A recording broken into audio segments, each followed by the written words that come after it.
கொண்டே இருக்க நான் சொல்லும் இந்த விஷயங்களை நீங்கள் மறக்காமல் செய்யுங்கள். பணம் எப்போது வந்தாலும் அது எந்த காரணத்தை கொண்டும் பூஜை அறையில் வைக்கக்கூடாது. பணம் பல பேர்களின் கைகளுக்கு சென்று மாறி வந்திருக்கலாம் இல்லையா? பூஜை அறையை நம் தெய்வத்தன்மையுடன் வைத்திருப்பதால் அந்த பூஜை அறையில் வைக்க வேண்டாம்.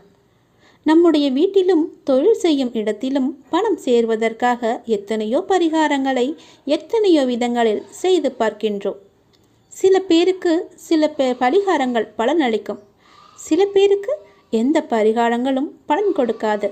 பணம் நிரந்தரமாக நம் வீட்டில் தங்குவதற்கு சில பரிகாரங்களை செய்யலாம்.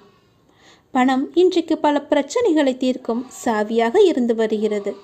அத்தியாவசிய பொருட்களிலிருந்து ஆடம்பரமான பொருள்கள் வரை எதை வாங்க வேண்டுமென்றாலும் அதற்கு பணம் தேவையாக இருக்கிறது. வாழ்க்கையில் எல்லோருக்கும் விருப்பம் இருந்தாலும் இல்லாவிட்டாலும் பணத்தை